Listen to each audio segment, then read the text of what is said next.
Hello guys, स्वागत है आप सभी का मेरे और आपके अपने YouTube चैनल वीर इंग्लिश एकेडमी में। देखिए, आज का हमारा टॉपिक है डायरेक्ट एंड इनडायरेक्ट सेंटेंस में इम्परेटिव सेंटेंस। इम्परेटिव सेंटेंस को इनडायरेक्ट स्पीच में किन किन रूल रेगुलेशन के साथ या कौन कौन से रूल रेगुलेशन हैं इम्परेटिव सेंटेंस को इनडायरेक्ट स्पीच में बदलने के, इस चीज़ के बारे में डिस्कस करेंगे। लेकिन इस पॉइंट पर डिस्कस करने से पहले सबसे पहले हमें ये जानना जरूरी है कि आखिर इम्परेटिव सेंटेंस की पहचान क्या है, उसका स्ट्रक्चर क्या है, उसकी आइडेंटिफिकेशन क्या है। जब तक हम इन पॉइंट्स के बारे में नहीं जानेंगे तब तक हम इनडायरेक्ट स्पीच में इम्परेटिव सेंटेंस को नहीं बदल सकते।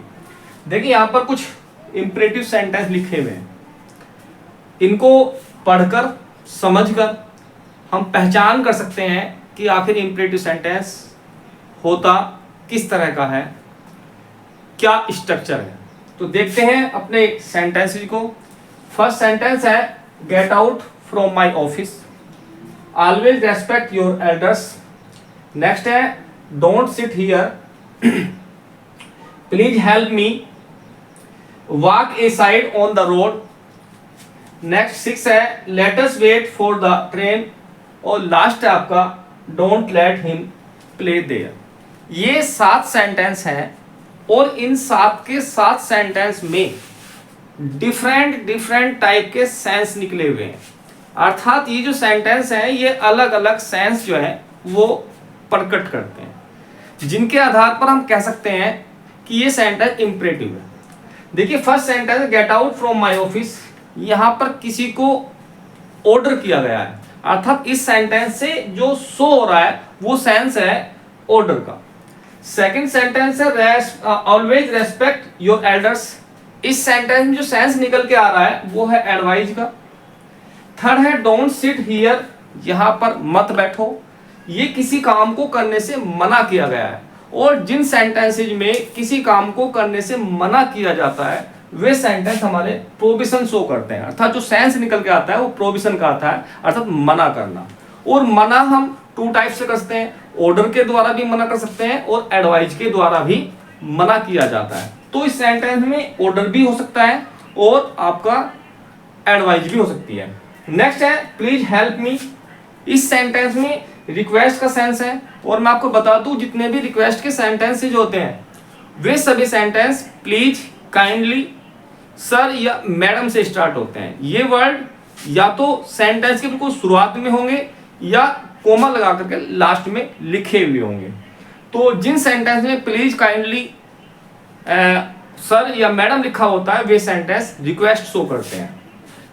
नेक्स्ट है walk side on the road, सड़क पर एक तरफ चलो। तो ये क्या है, ये हमें रोड के रूल रेगुलेशन बताए जा रहे हैं, अर्थात हमको इंस्ट्रक्शन दिया गया है कि रोड पर हमें एक तरफ चलना चाहिए। तो ये हमारा इंस्ट्रक्शन शो कर रहा है। और देखिए लास्ट के 2 सेंटेंस जो है यहाँ पर मैंने निशान लगा हुआ है, ये कुछ अलग है, ये इन सेंटेंसेस से अलग है। क्या अलग है कि ये सेंटेंस लेट से स्टार्ट है, ठीक। तो देखते हैं let us wait for the train, ये सेंटेंस क्या शो कर रहा है, सेंटेंस सजेशन शो कर रहा है कि जब तक रेलगाड़ी नहीं आती है हमें उसका इंतजार करना चाहिए। क्या है, ये प्रपोजल दे रहा है या सजेशन दे रहा है, ठीक है। तो इसमें सजेशन शो हो रहा है। Don't let him play there, उसको वहां मत खेलने दो। इसमें क्या है, उस काम को, उस किसी व्यक्ति को कोई काम करने से मना किया जा रहा है। और जब मना किया जाता है तो वो प्रोविजन होता है। और यहाँ पर जो है एडवाइस दी गई है, इसलिए मैंने पहले भी बताया था कि प्रोविजन में एडवाइस भी हो सकती है और ऑर्डर भी हो सकता है। इस तरह से जो हमारे इम्परेटिव सेंटेंस होते हैं वे हमारे ऑर्डर, रिक्वेस्ट, एडवाइस, प्रोविजन और आपका सजेशन, प्रपोजल, इंस्ट्रक्शन, कोई थ्रेटन, वार्निंग, इस तरह के जो सेंस है वो शो करता है। अब यहाँ पर जो डेफिनेशन है वो हमारी बनती है the sentence which expresses order, advice, request, command, suggestion, instruction, proposal, provision, warning, threaten etc are called imperative sentence. अर्थात इट मीन्स कि वे सेंटेंस जिन वाक्यों में ऑर्डर, एडवाइस, रिक्वेस्ट, कोई सलाह, कोई इंस्ट्रक्शन, निर्देश, कोई प्रस्ताव, कोई चेतावनी, कोई धमकी आदि का सेंस होता है, उन वाक्यों को हम इंपरेटिव सेंटेंस कहते हैं। आई होप ये आपको समझ में आ गया होगा कि इंपरेटिव सेंटेंस हमारे किस तरह के होते हैं या उसमें किस तरह का सेंस जो है वो होता है। अब बात करते हैं इनकी पहचान की, आइडेंटिफिकेशन की। फर्स्ट आइडेंटिफिकेशन है कि ये सेंटेंस जितने भी यहाँ पर लिखे हुए हैं, किसी भी सेंटेंस में आपको सब्जेक्ट नहीं दिखाई दे रहा, और जिस सेंटेंस में सब्जेक्ट नहीं होता वो सेंटेंस हमारा इंपरेटिव होता है। इन सभी सेंटेंसेज में जो हमारा सब्जेक्ट है वो हाइड है, और जो सब्जेक्ट होता है वो हमारा यू होता है। बात पॉइंट समझ में आया कि इंपरेटिव सेंटेंस में सब्जेक्ट हमेशा हाइड होता है, और वो सब्जेक्ट हमेशा जो हम मानते हैं वो यू होता है। क्लियर। सेकंड पॉइंट है कि जितने भी इंपरेटिव सेंटेंस होते हैं वे सभी सेंटेंस मेन वर्ब की फर्स्ट फॉर्म से स्टार्ट होते हैं। आप देख सकते हैं कि get out, respect, sit, help, walk, wait, let, ये सभी सेंटेंस फर्स्ट फॉर्म से स्टार्ट है।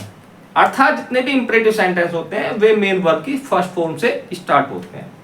नेक्स्ट है कि यदि आपका सेंटेंस निगेटिव है तो वो डू नॉट, डोंट या नेवर से स्टार्ट होगा। जैसा कि यहां पर दिया गया है, एक सेंटेंस ये है कि डू नॉट या डोंट सिट हियर, यहां पर मत बैठो। एक और सेकंड टाइप है don't let him play there. तो जो निगेटिव सेंटेंस होते हैं वो हेल्पिंग वर्ब डू नॉट या डोंट से स्टार्ट होते हैं। नेक्स्ट पॉइंट है आपका कि जो इंपरेटिव सेंटेंस होते हैं वो हमेशा प्रेजेंट इंडेफिनिट टेंस में होते हैं। यहां पर जितने भी सेंटेंस है सभी प्रेजेंट इंडेफिनिट टेंस में। क्लियर। एक और पॉइंट है कि इंपरेटिव सेंटेंस कभी भी इंट्रोगेटिव नहीं होता है। यहां पर जितने भी सेंटेंस लिखे हुए हैं वे या तो एफर्मेटिव है या निगेटिव है, और इन सेंटेंस के लास्ट में फुल स्टॉप लगाया जाता है। जैसा कि आप देखते हैं कि सभी सेंटेंस के लास्ट में फुल स्टॉप है, कोई अदर साइन नहीं लगा हुआ है। तो आई होप आपको इसकी पहचान जो है वो समझ में आ गई होगी। देखिए, जो हमारे इंपरेटिव सेंटेंस है वो टू टाइप्स के होते हैं। नंबर 1 सिंपल इंपरेटिव सेंटेंस, और नंबर 2 लेट, लेटस या लेट्स इंपरेटिव सेंटेंस। अर्थात वे सेंटेंस जो डायरेक्ट मेन वर्ब से स्टार्ट होते हैं वे हमारे सिंपल इंपरेटिव सेंटेंस कहलाते हैं, और जो सेंटेंस लेट, लेट्स या लेटस से स्टार्ट होते हैं वो हमारे सेकंड टाइप के इंपरेटिव सेंटेंस कहलाते हैं। इन दोनों का स्ट्रक्चर क्या होता है, वो ये है कि जो हमारे सिंपल इंपरेटिव सेंटेंस होते हैं उनकी स्टार्टिंग V1 अर्थात मेन वर्ब की फर्स्ट फॉर्म से होती है, उसके बाद ऑब्जेक्ट आता है, उसके बाद other word like this, help me, always respect your elders. Respect आपका मेन वर्ब हो गया, योर एल्डर्स आपका ऑब्जेक्ट हो गया, अदर वर्ड नहीं है। क्लियर। तो ये सभी सेंटेंस हेल्प मेन वर्ब से स्टार्ट है और उसके बाद ऑब्जेक्ट दिया गया है। सेकंड, यदि आपका सेंटेंस नेगेटिव है तो आपका सेंटेंस डू नॉट या डोंट या नेवर से स्टार्ट होगा, उसके बाद V1, उसके बाद ऑब्जेक्ट, उसके बाद अदर वर्ड हम सेंटेंस में लिखेंगे या हमको लिखा हुआ मिलेगा। दूसरा टाइप का सेंटेंस है कि सेंटेंस यदि लेट से स्टार्ट हो, लाइक दिस, यहां पर लेट से स्टार्ट है, यहां पर भी लेट से स्टार्ट है। तो यदि लेट से स्टार्ट है तो उसका जो स्ट्रक्चर है वो ये है कि सबसे पहले लेट आएगा, और लेट जो हमारी वर्ब होती है उसके बाद हमेशा ऑब्जेक्ट का यूज किया जाता है, इसलिए यहां पर लेट के जस्ट बाद ऑब्जेक्ट दिया गया है। तो late plus object plus V1 plus other word, इस तरह से हमारा लेट वाला सेंटेंस का स्ट्रक्चर होगा। और यदि सेंटेंस आपका निगेटिव है तो डू नॉट या नोट को, डोंट को हम फर्स्ट पहले लगाएंगे, उसके बाद late plus object plus V1 plus other word. इस तरह से हमारा जो सेंटेंस है वो आपको रखा हुआ मिलेगा या आप उसको बनाएंगे। आई होप आपको इंपरेटिव सेंटेंस का स्ट्रक्चर, पहचान, किस तरह का सेंटेंस होता है, कौन कौन से सेंस जो है वो इंपरेटिव सेंटेंस में निकलते हैं, या कौन कौन से सेंस जो है वो इंपरेटिव सेंटेंस शो करते हैं, आपको समझ में आ गया होगा। अब आगे चलते हैं कि इंपरेटिव सेंटेंस को इनडायरेक्ट स्पीच में किस तरह से बदला जाता है, देखते हैं अपनी नेक्स्ट स्लाइड पे। देखिए स्टूडेंट्स, यहां पर कुछ रूल्स लिखे गए हैं डायरेक्ट सेंटेंस को इनडायरेक्ट सेंटेंस में बदलने के, जो कि हम पढ़ रहे हैं इंपरेटिव सेंटेंस, ठीक है। और जैसा कि आपको अभी मैंने बताया था कि इंपरेटिव सेंटेंस टू टाइप्स के होते हैं। नंबर 1 सिंपल इंपरेटिव सेंटेंस, वे सेंटेंस जो किसी मेन वर्ब से स्टार्ट होते हैं, और यदि सेंटेंस निगेटिव है तो वो डू नॉट या नेवर से स्टार्ट होता है। और दूसरा सेंटेंस होता है आपका लेट या लेटस से स्टार्ट होने वाले सेंटेंस। तो यहां पर हमने सबसे पहले वे रूल लिखे हैं जो हमारे सिंपल इंपरेटिव सेंटेंस के होते हैं, क्लियर। और उसमें पहला रूल है change in reporting verb. Reporting verb में परिवर्तन, जैसा कि आप जानते हैं कि सबसे पहले हम रिपोर्टिंग वर्ब को ही चेंज करते हैं। अब रिपोर्टिंग वर्ब को इंपरेटिव सेंटेंस में किस तरह से चेंज किया जाता है ये देखते हैं। तो रिपोर्टिंग वर्ब में आए हुए सैड या सैड टू को जो रिपोर्टेड स्पीच का सेंस होता है उसके अकॉर्डिंग बदल देते हैं। और वो बदलना किस किस चीज में है, तो यहां पर लिखा है ऑर्डर्ड। यदि सैड या सैड टू को हम बदलेंगे ऑर्डर्ड में, तो कब, तब बदलेंगे जब रिपोर्टेड स्पीच का सेंस ऑर्डर का होगा, ठीक है। और यदि रिपोर्टेड स्पीच का सेंस एडवाइज का है तो हम सैड या सैड टू को हटाकर एडवाइज कर देंगे। और यदि रिक्वेस्ट का है तो वहां पर सैड या सैड टू को हटाकर रिक्वेस्टेड कर देंगे। और बैग्ड भी सेम ही है, लेकिन बैग्ड का प्रयोग हम केवल तब करते हैं जब कोई बैगर या भिखारी, ठीक है, कोई चीज आपसे मांगता है तो वहां पर बैग्ड लगाते हैं, क्लियर। उसके बाद लिखा वार्न। यदि रिपोर्टेड स्पीच का जो सेंस है वो चेतावनी वाला है, वो वार्निंग वाला है, तो वहां पर वार्न कर देंगे। आगे कमांड। कमांड कब करते हैं, जो हमारे आर्मी के जितने भी लोग होते हैं वो कमांड करते हैं, वो ऑर्डर करते हैं। अब ऑर्डर उनका कमांड वाला होता है, या कोई टीम लीडर होता है वो भी अपनी टीम को कमांड करता है, तो वहां पर सैड या सैड टू को हटाकर हम कमांड कर देंगे। उसके बाद यदि आपको कोई धमकी दी गई है तो सैड या सैड टू को हटाकर थ्रेटन कर देते हैं। आगे लिखा आस्क और टोल्ड। इन दोनों का प्रयोग हम तब करते हैं जब हमें सेंटेंस को पढ़ करके ये पता ना चले कि सेंटेंस किस सेंस को शो कर रहा है, क्लियर। अर्थात उसमें एडवाइज का, ऑर्डर का या रिक्वेस्ट का सेंस समझ में ना आए या पता ना चले, तब हम आस्क करते हैं। और इन दोनों में आस्क ज्यादा बेटर है, ठीक। तो आई होप आपको फर्स्ट पॉइंट जो है वो समझ में आ गया होगा। सेकंड चेंज होता है हमारा कोमा को हटाना, ठीक। तो कोमा को हटाकर हमें क्या करना है, लिखा है कोमा व इन्वर्टेड कोमाज को हटाकर रिपोर्टेड स्पीच को टू से जोड़ते हैं। जो हमारी रिपोर्टेड स्पीच होती है और रिपोर्टिंग वर्ब होती है उन दोनों को टू से ज्वाइंट कर देते हैं। नेक्स्ट पॉइंट है आपका रिपोर्टेड स्पीच के सभी परिवर्तन पूर्व, अर्थात जैसा कि आपको फर्स्ट टाइप में बताया था जो कि हमारा असर्टिव सेंटेंस था। असर्टिव सेंटेंस में आपको सभी रूल रेगुलेशन बताए गए थे, समझाए गए थे, ठीक है। तो रिपोर्टेड स्पीच के जितने भी परिवर्तन है वो हम वैसे ही करते हैं जैसे हमने असर्टिव सेंटेंस में किए थे, क्लियर है। लेकिन टेंस में कोई चेंज नहीं करते, अर्थात जो इंपरेटिव सेंटेंस होता है उसके टेंस में हमें कोई परिवर्तन नहीं करते। अर्थात उसका जो टेंस होता है वो हमें प्रेजेंट इंडेफिनिट टेंस में दिया होता है और हम उसको प्रेजेंट इंडेफिनिट टेंस में ही रहने देते हैं। तो आई होप आपको ये तीनों रूल जो हैं वो समझ में आ गए होंगे। अब हम देखते हैं इनके एग्जाम्पल। आइए स्टूडेंट्स अब देखते हैं अपने एग्जाम्पल को। फर्स्ट एग्जाम्पल है हमारा द जज said to the peon call the witness, ठीक। अब इनको बनाने से पहले यहां पर एक बार नजर डाल लेते हैं। रिपोर्टिंग वर्ब में जो परिवर्तन करते हैं वो होता है सेड या सेड टू को हम हटा करके ऑर्डर करते हैं, एडवाइज कर देते हैं, रिक्वेस्टेड कर देते हैं, वार्न कर देते हैं, या और बहुत सारी वर्ब हैं जो सेंस के अकॉर्डिंग हम करते हैं। सेकंड चेंज है हमारा कोमा वेनिट कोमाज को हटा के टू लगाना है। और थर्ड है आपका रिपोर्टेड स्पीच में परिवर्तन, ठीक है। तो सेंटेंस देखते हैं द जज सेड टू द प्यून। जज जो है वो प्यून को ऑर्डर कर रहा है कॉल द विटनेस, कि विटनेस को बुलाओ, ठीक है। एक बात मैं आपको बता दूं कि जज जो है वो हमेशा ऑर्डर करता है, डॉक्टर हमेशा एडवाइस देता है, और जो बेगर होता है वो हमेशा रिक्वेस्ट करता है, क्लियर है। तो ये तीन पॉइंट भी आपको ध्यान में रखने हैं। तो चलते हैं अपने एग्जांपल पर। तो लिखते हैं द जज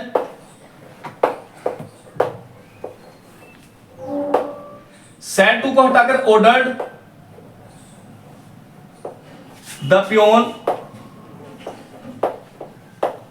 अब कोमा व इन्वर्टेड कोमाज को हटाकर के टू लगाना है, तो यहां पर टू। उसके बाद जो आपकी रिपोर्टेड स्पीच है, इस रिपोर्टेड स्पीच में ना तो कोई पर्सन है और ना ही कोई टाइम में डिस्टेंस वर्ड है, इसलिए इस सेंटेंस को जैसा दिया है वैसा का वैसा ही लिख देंगे, to call the witness. I hope आपको ये समझ में आ गया होगा।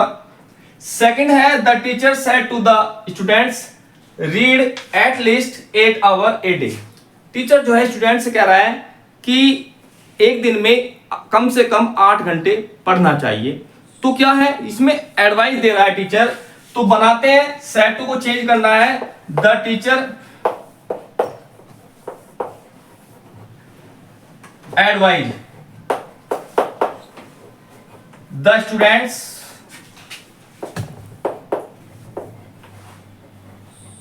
क्लियर। उसके बाद कोमा वैल्यूज कोमाज को हटा करके टू लगाना है। और इस सेंटेंस में भी आपको ना तो कोई पर्सन दिया गया है और ना ही कोई आपको टाइम व डिस्टेंस वर्ड, इसलिए इस सेंटेंस को भी ज्यों का क्यों लिख देंगे, read at least 8 hour a day. इस तरह से हमारा सेंटेंस जो है वो कंप्लीट हो जाता है। नेक्स्ट थर्ड सेंटेंस है he said to me please help me. देखिए जहां पर भी प्लीज रिपोर्टेड स्पीच में या काइंडली या सर दिया होता है वो सेंटेंस हमेशा रिक्वेस्टेड शो करता है, ठीक है। तो यहां पर हमें सेड टू को हटाकर रिक्वेस्ट करना है, तो he requested me. Comma values commas को हटाकर वही टू लगाना है। अब देखिए यहां पर प्लीज दिया गया है, प्लीज को क्या करना है यहां से रिमूव करना है। उसके बाद हेल्प मी बचता है, तो टू हेल्प। अब यहां पर हमारा पर्सन है, पर्सन हमारा फर्स्ट पर्सन है। अब फर्स्ट पर्सन को हम रिपोर्टिंग वर्ब के सब्जेक्ट के अकॉर्डिंग बदलते हैं और सब्जेक्ट है हमारा ही, तो ही का जो ऑब्जेक्ट है वो हो जाएगा हिम। तो इस तरह से हमारा सेंटेंस जो है वो कंप्लीट हो जाता है, he requested me to help him. I hope आपको ये तीनों सेंटेंस समझ में आए होंगे। आगे चलते हैं नेक्स्ट एग्जांपल की तरफ। देखिए स्टूडेंट्स यहां पर कुछ नोट्स लिखे हैं। इन एग्जांपल को समझने से पहले हम नोट्स देख लेते हैं। नोट्स क्या है, यदि रिपोर्टिंग वर्ब में ऑब्जेक्ट नहीं दिया गया है तो सेंस के अकॉर्डिंग ऑब्जेक्ट मान लिया जाता है। कहने का मीन्स ये है कि जब हम डायरेक्ट से इनडायरेक्ट बनाते हैं तो इंपरेटिव सेंटेंस में ऑब्जेक्ट होना जरूरी है, ठीक है। तो इसलिए जो रिपोर्टिंग वर्ब या रिपोर्टेड स्पीच है उसके सेंस के अकॉर्डिंग हम ऑब्जेक्ट जरूर रखते हैं, क्लियर। दूसरा है रिपोर्टेड स्पीच में दिए गए प्लीज, काइंडली, सर या मैडम। अभी इसका एग्जांपल मैं आपको दे चुका हूं, ठीक है। काइंडली, सर या मैडम ये शब्द यदि रिपोर्टेड स्पीच में दिए गए हैं तो इनडायरेक्ट बनाते समय हम इन वर्ड्स को हटा देते हैं, रिमूव कर देते हैं। इनकी आवश्यकता इनडायरेक्ट स्पीच में नहीं होती है, क्लियर। आइए अब देखते हैं अपने एग्जांपल को। फर्स्ट एग्जांपल है हमारा the commander said shoot the militants. अब इस सेंटेंस में कमांडर जो है वो क्या कर रहा है, वो कमांड कर रहा है, ऑर्डर कर रहा है। किसको कर रहा है, अपने से नीचे सोल्जर्स को ही तो कर रहा होगा। तो यहां पर सेड के बाद हम सोल्जर्स जो है वो ऑब्जेक्ट मान लेंगे। तो देखते हैं कैसे बनेगा। तो द कमांडर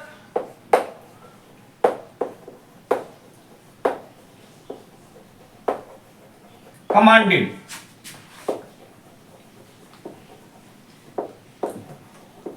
सेड को हटाया और कमांडेड कर दिया। अब क्या करेंगे, कमांडेड द सोल्जर्स, क्लियर। जहां पर ऑब्जेक्ट नहीं है वहां पर हमने अपना ऑब्जेक्ट रख दिया है, मान दिया है, क्लियर है। उसके बाद कोमा वैल्यूज कोमाज को हटा करके टू लगाएंगे, तो टू शूट द मिलिटेंट्स, ठीक है। मिलिटेंट्स जो है वो हमारा थर्ड पर्सन है और थर्ड पर्सन को हम चेंज नहीं करते, इसलिए मिलिटेंट्स के स्थान पर मिलिटेंसी हमने लिखा है। नेक्स्ट एग्जांपल है the teacher said sit down. अब टीचर किसको कर रहा होगा सिट डाउन, टीचर जो है वो स्टूडेंट को कर रहा होगा, ठीक है। लेकिन अब इस सेंटेंस में ये क्लियर नहीं है कि टीचर ने ऑर्डर दिया है, एडवाइस दी है या रिक्वेस्ट की है, ठीक है। कि आप नीचे बैठ जाइए, आप नीचे बैठ जाइए, किस तरह से किस सेंस में वो बोल रहा है, ठीक है ना, ये हमें क्लियर नहीं है। इसलिए हम यहां पर द टीचर ऑर्डर भी लगा सकते हैं और आस्क्ड भी लगा सकते हैं। जैसा कि मैंने आपको बताया था कि जब सेंस क्लियर ना हो कि ऑर्डर है या एडवाइज है, तब हम आस्क लगा लेते हैं। तो इस सेंटेंस में हमें क्लियर नहीं है कि आखिर टीचर जो है वो ऑर्डर कर रहा है या रिक्वेस्ट कर रहा है। क्लियर है? तो अब किसको बोला है टीचर ने? टीचर ने बोला स्टूडेंट्स को। तो the students, clear, sit down, to sit down. Comma velvet comma को हटा करके हमने टू लगाया और उसके बाद रिपोर्टेड स्पीच को जो का त्यों लिख दिया। इस तरह से हमारा सेंटेंस हो जाएगा द टीचर ऑर्डर्ड या आस्क्ड, दोनों में से एक लगा सकते हैं आप। The students to sit down. Clear? I hope आपको ये समझ में आ गया होगा। इसके बाद कुछ और एग्जांपल हैं जिसको देखते हैं हम नेक्स्ट स्लाइड में। देखिए स्टूडेंट्स, यहां पर एक नोट और दिया गया है। नोट है आपका, यदि रिपोर्टेड स्पीच में ऑलवेज, नेवर, डू नॉट या डोंट दिया गया है। देखिए मैं पहले ही बता दूं, ऑलवेज जो है वो आपका पॉजिटिव वर्ड है और ये एफर्मेटिव सेंटेंस में यूज किया जाता है। नेवर या डू नॉट या डोंट ये आपके निगेटिव वर्ड है और निगेटिव सेंटेंस में यूज किए जाते हैं। दिए गए हैं तो इनडायरेक्ट बनाते समय इन्हें टू से पहले लिखते हैं। देखिए रिपोर्टेड स्पीच में ये कोमा व इन्वर्टेड कोमाज के अंदर बंद होते हैं, लेकिन जब हम इनका इनडायरेक्ट बनाएंगे तो इनको टू से पहले लिख देते हैं, टू के बाद नहीं लिखते हैं। ठीक है? और यहां लिखा है निगेटिव सेंटेंस में डू का प्रयोग नहीं करते। जब हम उसको इनडायरेक्ट बनाएंगे तो केवल नोट लगाएंगे, डू का प्रयोग नहीं करेंगे। किस तरह से देखते हैं। My mother said always speak the truth, ये सेंटेंस आपका एफर्मेटिव है और इसमें ऑलवेज यूज किया गया है। क्लियर है? तो चेंज करेंगे माई मदर। अब मदर क्या है, वो सच बोलने के लिए कह रही है, अर्थात सलाह दे रही है कि हमें हमेशा सच बोलना चाहिए। तो यहां पर हम एडवाइज कर देंगे सैड को बदल करके। और अभी मैंने आपको बताया था कि यदि ऑब्जेक्ट नहीं दिया गया है तो हमें ऑब्जेक्ट मानना होता है। अब मदर ने किसको एडवाइस दी होगी? अपने बेटे को, अर्थात मी। तो यहां पर हम कर देंगे मी। तो अब दे रखा ऑलवेज, कोमा वेलेंट कोमाज को हटा के टू लगाना है, लेकिन हमारा नियम ये है कि जितने भी ये वर्ड दे रखे हैं इन वर्ड को टू से पहले लिखना है। तो ऑलवेज पहले आ जाएगा और टू जो है वो बाद में लगाएंगे। बात क्लियर है? उसके बाद बचता स्पीक द ट्रूथ, तो यहां लिख देंगे speak the truth.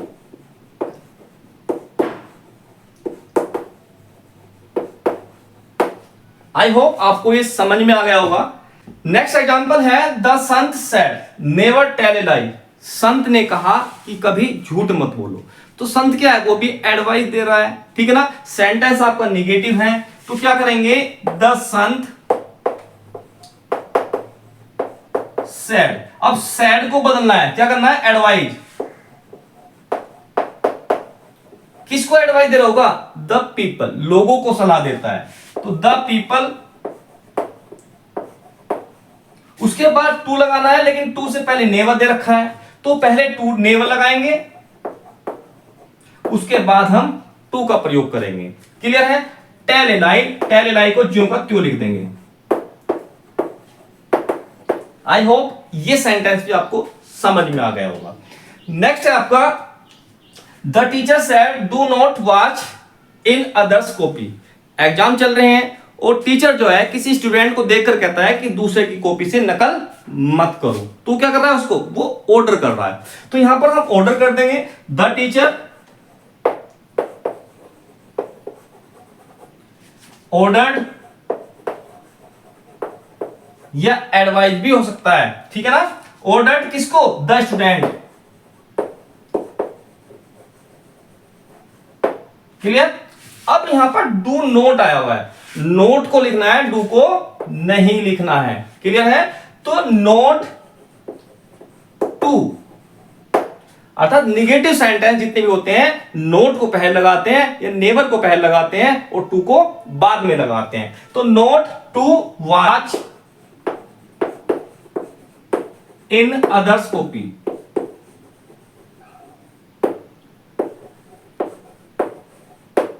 Clear? I hope आपको ये सेंटेंस भी समझ में आ गया होगा। इसके बाद सिंपल इंपरेटिव सेंटेंस का एक और पॉइंट है जिसको देखते हैं हम अपनी नेक्स्ट स्लाइड में।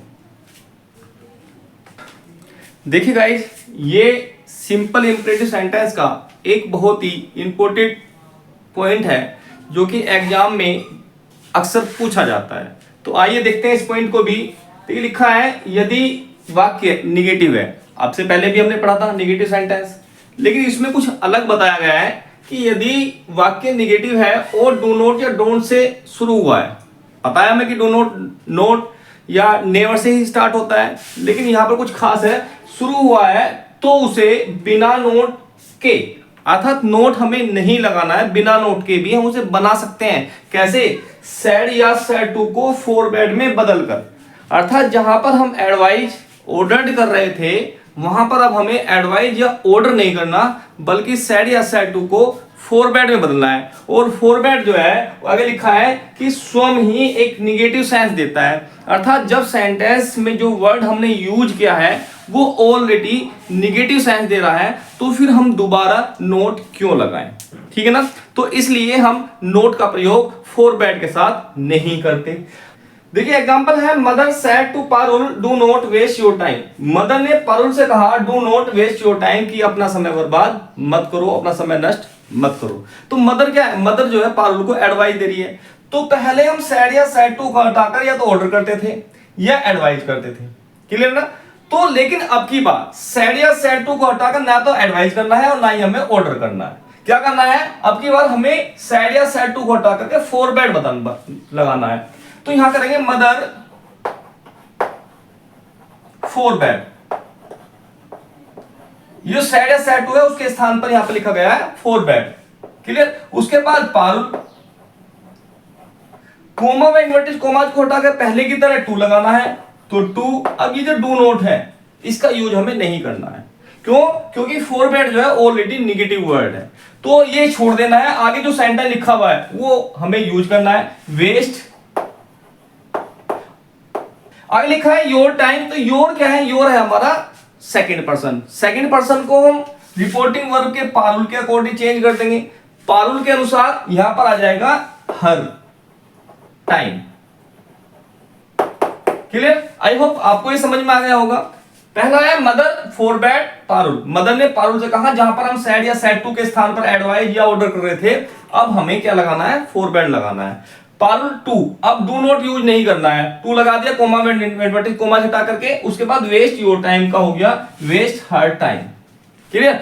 आगे देखते हैं एक और, तो I said to him do not abuse his younger brother. तो वो उसको सलाह दे रहा है कि उसके छोटे भाई को गाली मत दो। तो अब हमें सलाह या ऑर्डर का यूज नहीं करना है, बल्कि क्या करना है? यहां हमें लगाना है for bad. I for bad him, मैंने उससे मना किया, क्या करने के लिए? कोमा इन्वर्टेड कोमा हटा टू अब्यूज, गाली देने के लिए। किसे? His younger brother. तो हिज आपका थर्ड पर्सन है जो कि चेंज नहीं होगा, हिज यंगर ब्रदर। इस तरह से हम इसको चेंज कर देंगे, जिसका सेंस है I forbade him to abuse his younger brother, मैंने उससे उसके छोटे भाई को गाली देने से मना किया। अभी भी सेंस वही निकल करके आ रहा है जो सेंस आपका डायरेक्ट स्पीच का था। तो आई होप आपको ये क्लियर समझ में आ गया होगा। इस तरह से हमारा जो सिंपल इंपरेटिव सेंटेंस है वो कंप्लीट होता है, उसके रूल रेगुलेशन जो है वो पूरे हो जाते हैं। अब देखेंगे नेक्स्ट जो हमारा सेकंड टाइप है लेट या लेटेस्ट वाले सेंटेंस, उनके रूल रेगुलेशन के साथ। तो फिर मिलते हैं नेक्स्ट वीडियो में, तब तक के लिए good bye and take care.